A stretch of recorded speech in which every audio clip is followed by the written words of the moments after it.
Mesdames et messieurs, bonsoir et bienvenue dans ce journal, en cette soirée du mardi 23 avril 2024. C'est toujours un plaisir de vous retrouver.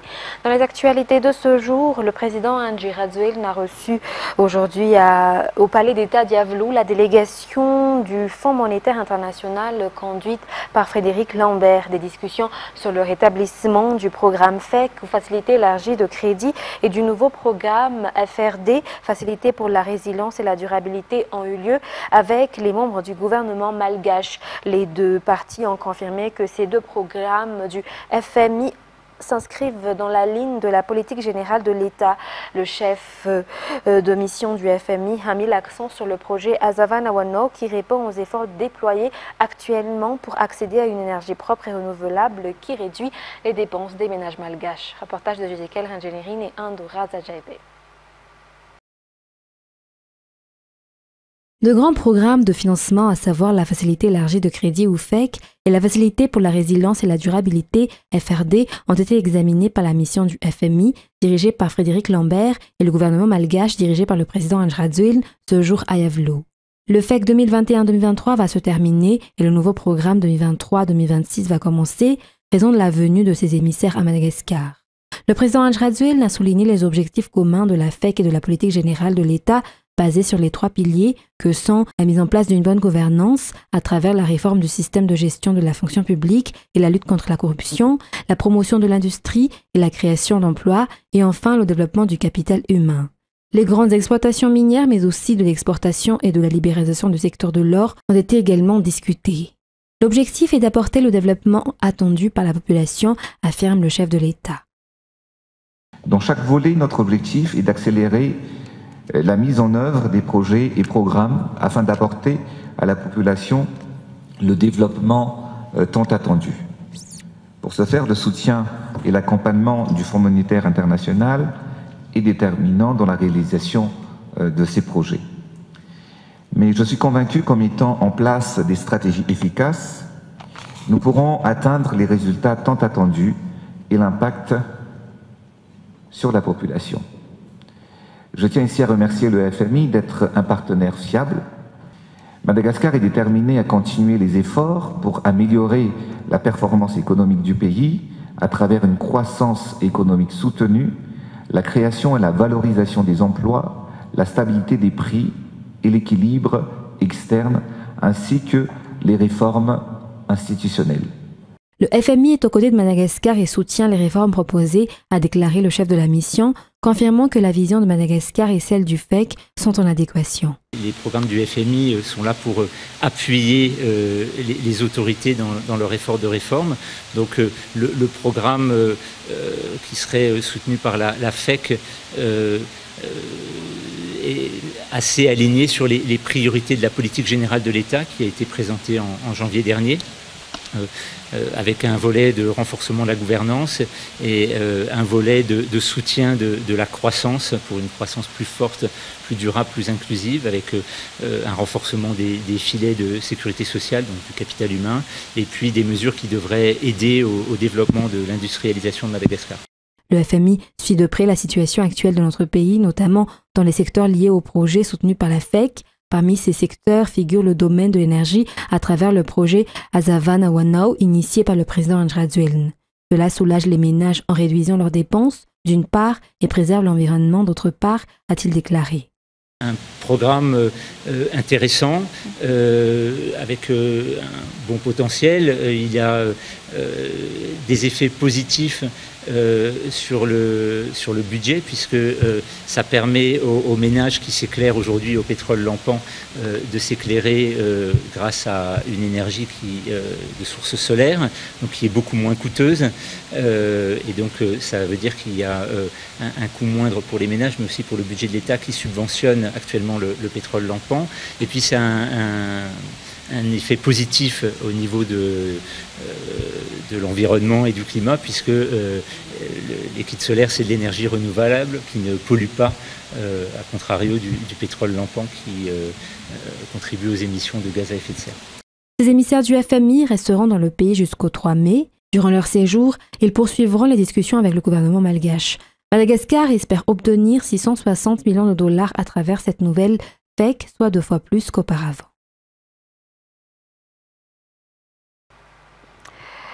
Dans la page économique de ce soir, Madagascar participe pleinement à la 5e édition de la conférence internationale sur la filière cacao à Bruxelles.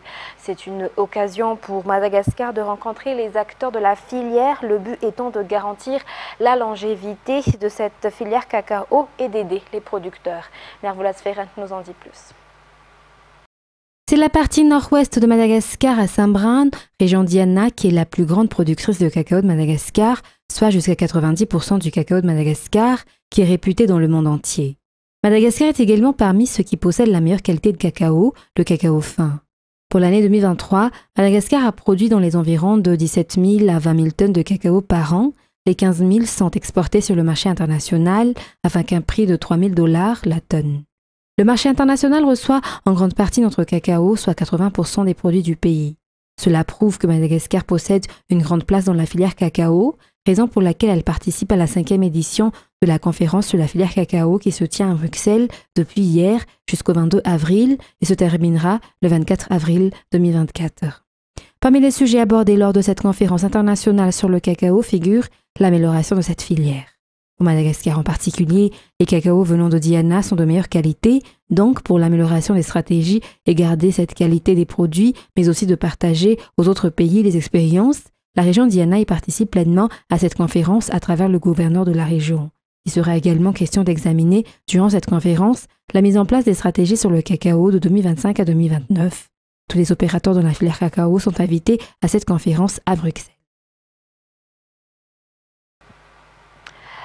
Dans les actualités sociales, les côtes de Madagascar, en particulier Touamas, la capitale de la région de l'Est, a été classée comme vulnérable à la montée des eaux due au changement climatique. Après les recherches effectuées par le centre de recherche d'Eltares des Pays-Bas sur les raisons de la montée des eaux dans cette capitale économique de Madagascar, ils sont ici à Madagascar et dispensent une formation aux techniciens impliqués dans ce domaine, y compris le BNGRC. Reportage de Anyen Martina et Secha Anjenap. Un centre CIS aux Pays-Bas, Deltares, est venu à Madagascar pour partager son expérience et former les techniciens malgaches à l'exploitation de systèmes d'information géographique ou SIG. 81% des chercheurs de ce centre sont des chercheurs expérimentés dans le domaine du changement climatique, de la gestion de l'eau et des effets négatifs de l'eau. Et nous sommes ici pour 2 raisons. En fait, dans le cadre du projet financé par la Banque mondiale, sur les risques qui sont liés aux inondations, au vent fort et à l'érosion côtière. Nous avons préparé des résultats, à partager avec les parties prenantes ici et nous faisons ça dans le cadre d'une formation SIG. L'un des bénéficiaires de cette formation est la ville de Touamas, connue pour être l'une des plus vulnérables aux crues durant la saison des pluies. De nombreux avantages peuvent être obtenus grâce à la maîtrise par les techniciens de SIG, qui est un système d'information géographique. Plus important encore, la capacité de prendre des mesures pour prévenir les effets négatifs provoqués par les inondations. Les techniciens venus du Pays-Bas sont dans nos murs dans le cadre du projet gouvernemental de prévention des inondations financé par la Banque mondiale. La formation qu'ils dispensent dure 1 semaine, une formation qui apportera de bons résultats en termes de capacité à faire face aux catastrophes naturelles et aux inondations sur la côte est de Madagascar. Le rendement des rizières dans la commune d'Ambalavo, dans le district d'Ansimjan, est d'environ 1,5 à 3 tonnes par hectare. L'objectif est de tripler ce rendement, a indiqué le maire de cette localité. Afin d'atteindre cet objectif, le député élu dans le district d'Ansimjan a offert des matériels aux associations de paysans de sa circonscription aujourd'hui à travers le SIAD. Reportage de Rad Ramananzatouf. La municipalité d'Ambalavo dans le district d'Ansimjan possède 505 hectares de rizières selon le plan d'aménagement établi par la commune. 90% des habitants de la commune vivent d'agriculture, d'élevage et de confection de produits artisanaux. En termes de rendement, les rizières de la commune produisent environ 1,5 à 3 tonnes par hectare. Une situation qui peut être changée à travers l'amélioration des matériels utilisés par les agriculteurs. Par conséquent, ces derniers ont reçu des équipements tels que des cubotas, des charrues et des moissonneuses. Le budget de la SIAD géré par les députés a permis d'effectuer ces dons aux paysans d'Ambalavo. L'utilisation de la SIAD dépend en grande partie des besoins des habitants, a déclaré le député. À travers la SIAD, une attention particulière sera également portée sur les associations des femmes, lesquelles bénéficieront également de dons, a indiqué le député. Cette remise de dons a été l'occasion de présenter le candidat à la plateforme Irmar pour le district d'Antimjan. Et environ 3 à 5 fourgonnettes et camionnettes de livraison sont utilisées par une entreprise impliquée dans le transport de colis. Selon les explications, ces transports facilitent la vie des clients. Cependant, des efforts doivent être déployés pour que les marchandises soient acheminées en temps et en heure vers leur destination. Reportage signé Ruth Christelle Rakout-Malal et Yves Janel. L'existence des transporteurs de colis facilite la vie des usagers en ce sens qu'ils réduisent leurs déplacements ainsi que leurs dépenses. Cette fille, Sarah, a l'habitude d'avoir recours au service de transport de colis. Elle n'a jamais rencontré de problème car ses envois arrivent toujours à temps. Pour cette entreprise, 3 à 5 fourgonnettes et camionnettes transportent les marchandises et elles sont classées selon leur catégorie afin qu'elles ne soient pas endommagées. Des contrôles sont également effectués par l'entreprise avant de sceller les marchandises, surtout les matériels électroniques. Le délai de livraison dépend de la destination. Toutefois, la coupure fréquente des routes complique leurs activités. Malgré les inconvénients et les défis, les services de livraison de colis continuent de jouer un rôle essentiel dans l'économie, reliant entreprises et consommateurs à travers l'île. Toujours dans cette page sociale, de nombreux événements sont organisés à Antananarivo pour marquer la célébration de la journée d'aujourd'hui, 23 avril, journée mondiale du livre et des droits d'auteur. Le thème pour cette année est donnant une seconde vie à nos livres, aux droits d'auteur et à l'usage de la peinture à Madagascar. Un événement qui vise à encourager le partage des connaissances et à renforcer la capacité de réponse aux mots de notre société et surtout d'encourager la lecture et qui figure également parmi les objectifs. Reportage de Fena Gotorsoul et Secharan Jenas. Donnons une seconde vie à nos livres. Il y aura à partir d'aujourd'hui une collecte de livres qui n'ont pas été utilisés dans les 16 bibliothèques municipales d'Antananarivo. Cet événement s'inscrit dans le cadre de la Journée mondiale du livre et des droits d'auteur. L'objectif est de promouvoir la lecture, la culture et l'art. Il y aura également une exposition des œuvres du peintre à Paris pendant l'événement. Des tableaux qui représenteront l'évolution de la ville d'Antananarivo depuis l'époque de la royauté. Appelant qu'en 1 an et demi, la commune urbaine d'Antananarivo a implanté 16 bibliothèques municipales réparties dans 6 arrondissements de la capitale qui renferment plus de 2000 livres.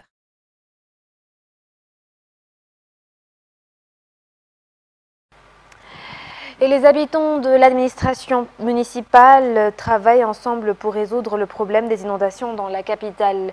Pour cette semaine, les travaux d'assainissement se concentreront sur le curage de canaux qui sont souvent obstrués, provoquant des inondations pendant la saison estivale. Les canaux dans les 6 arrondissements de la capitale feront l'objet des curages qui ont débuté aujourd'hui à Bessariti, dans le 3e arrondissement. Ce quartier est l'une des points noirs en matière de montée des eaux. Reportage de Ubrasaman, Secharan Jenas. En prévision de la saison estivale, compte tenu de la montée des eaux due à l'obstruction des voies d'évacuation d'eau, notamment dans les zones basses de la capitale, l'administration municipale procède au curage de canaux avec les habitants. En plus de responsabiliser les résidents, ils ont été sensibilisés au respect du code municipal d'hygiène selon les explications. Ainsi, cette semaine, les travaux de nettoyage menés par l'administration municipale se concentreront sur le curage des canaux dans les 6 arrondissements qui composent la capitale. Pour le 3e arrondissement, cela a débuté aujourd'hui à Bessariti, un des points noirs en matière de montée des eaux lors de la saison des pluies. De nombreux efforts et projets ont été lancés pour trouver une solution permanente face à la montée des eaux dans la capitale, notamment dans les quartiers classés de points noirs comme Bessariti, Anouskeli, devant le Sénat, Anous et Mahamas. Lors de ce curage à Bessariti aujourd'hui, la candidate aux législatives dans le 3e arrondissement, Gabrielle Rarson, a exhorté les habitants à respecter la propreté de la ville.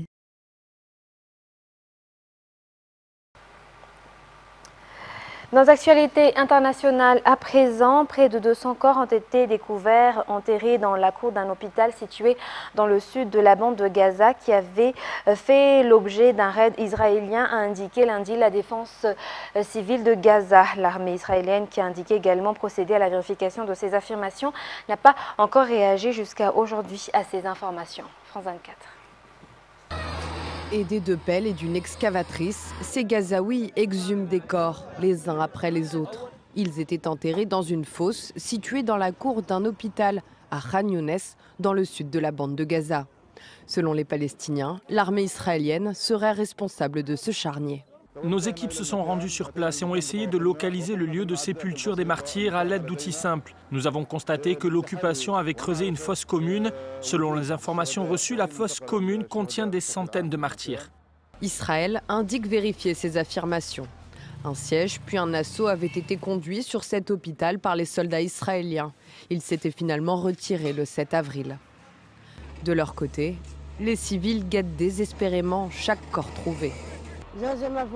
Mon mari a disparu depuis environ 1 mois. Nous le recherchons. Il n'avait pas l'habitude d'aller dans beaucoup d'endroits. Il ne sortait que pour nous apporter de la nourriture et de l'eau. Scène macabre également dans un autre hôpital de la bande de Gaza, à Rafah, à la frontière avec l'Égypte. Des Gazaouis pleurent leurs proches tués dans la nuit de samedi à dimanche dans un raid israélien. Ces enfants dormaient. Qu'ont-ils fait? Quelle est leur faute? Il y avait seulement des femmes enceintes et des enfants qui dorment. Plus de 20 Palestiniens ont été tués dans l'attaque. Israël mène des raids quasi quotidiens sur Rafah, ville où est réfugiée la moitié des 2,3 millions d'habitants de l'enclave. Selon le Premier ministre israélien, c'est le dernier bastion du Hamas. Depuis des mois, il se dit déterminé à lancer une offensive terrestre. Nouvelle déclaration en ce sens ce dimanche. Dans les prochains jours, nous augmenterons la pression militaire et politique sur le Hamas, car c'est le seul moyen de libérer nos otages et de remporter notre victoire. Un assaut que des hauts représentants américains voient d'un mauvais œil. Depuis des mois, ils expriment leurs préoccupations à leurs alliés israéliens. Et le rapport indépendant sur l'UNRWA rendu public lundi fait état de problèmes de neutralité au sujet de l'agence onusienne pour les réfugiés palestiniens, mais pas de preuve de lien terroriste comme l'affirmait Israël. L'État hébreu ne s'est pas encore exprimé à la suite de la publication de l'enquête. France 24. Israël ne peut pas et ne veut pas permettre à l'UNRWA de continuer à fonctionner à Gaza comme par le passé. C'était le 18 avril dernier. Le représentant d'Israël à l'ONU n'en est pas à sa première provocation à l'égard de l'agence onusienne pour les réfugiés palestiniens. Mais alors va-t-il changer d'avis après la publication du rapport de l'examen Colonna? Depuis presque 3 mois, l'ancienne ministre des Affaires étrangères est à la tête d'un groupe d'évaluation indépendant. Sa mission, juger de la neutralité de l'UNRWA. L'UNRWA a mis en place un nombre très important de mécanismes et de procédures pour assurer le respect des principes humanitaires de neutralité. Il y a toujours de la place pour l'amélioration et certains problèmes liés à la neutralité persistent. Des problèmes de neutralité donc, mais sont-ils ceux évoqués par Israël? L'État hébreu accuse l'UNRWA d'employer plus de 400 terroristes à Gaza. Au moins 12 d'entre eux, toujours selon les Israéliens, auraient même participé aux attaques du 7 octobre menées par le Hamas. À aucun moment, le rapport ne mentionne ces allégations. Il est même indiqué qu'Israël doit encore en apporter les preuves. Mais sur les 30 000 employés régionaux de l'UNRWA, quelques individus présenteraient des problèmes bien définis. Dans des cas où le personnel a publiquement pris parti, des manuels qui pouvaient parfois avoir un contenu problématique. Il faut aider cette agence qui travaille sur un sujet très sensible, y compris l'aider quand elle a des difficultés, à faire face aux difficultés, à faire des réformes quand il faut faire. Nous avons identifié une 50aine de mesures qui lui permettraient d'aller de l'avant. Après les attaques du Hamas, l'UNRWA avait licencié plusieurs de ses employés. Une douzaine de pays avaient alors annoncé suspendre leur financement. Certains sont depuis revenus sur leurs décisions, notamment la France et le Canada, mais pas le principal donateur, les États-Unis. Occupation de campus, manifestations, suspension d'étudiants et arrestations. Les universités américaines sont le théâtre de tensions depuis le début du conflit entre Israël et le Hamas le 7 octobre dernier. Les détails avec France 24 toujours. Sur le campus de l'université de New York, la police démantèle ce campement et arrête des manifestants. Selon la direction de l'université, 50 d'entre eux occupaient la place depuis lundi matin sans autorisation. Elle a demandé l'intervention des forces de l'ordre lorsque d'autres protestataires les ont rejoints, malgré la mise en place de barrières. Nous avons été témoins de comportements perturbateurs et antagonistes. Nous avons également appris que des chants d'intimidation et plusieurs incidents antisémites avaient été signalés. De l'université de New York à celle de Yale, en passant par le MIT, les étudiants parmi les universités américaines les plus prestigieuses continuent de manifester et faire des sit-ins. Leur revendication, la fin de l'opération menée par Israël dans la bande de Gaza. À Columbia, qui a connu sa 6e journée de manifestation, les étudiants réclament un boycott par leur université de toute activité en lien avec Israël. Là-bas, les tensions persistent quelques jours après l'arrestation d'une centaine d'étudiants. La direction a donc décidé que les cours auront lieu à distance. L'université nous a menés dans cette situation en faisant venir la police. L'atmosphère ici a changé et maintenant nous sommes certains que nous pourrons obtenir des avancées. Par ailleurs, certains étudiants juifs déplorent des dérapages et des actes antisémites sur ces mêmes campus. Des actes condamnés dimanche par Joe Biden, selon qui l'antisémitisme n'a pas sa place dans les universités. Mesdames et messieurs, c'est la fin de ce journal. Nous vous remercions de votre fidélité. Très bonne continuation et très bonne soirée sur Viva. Au revoir.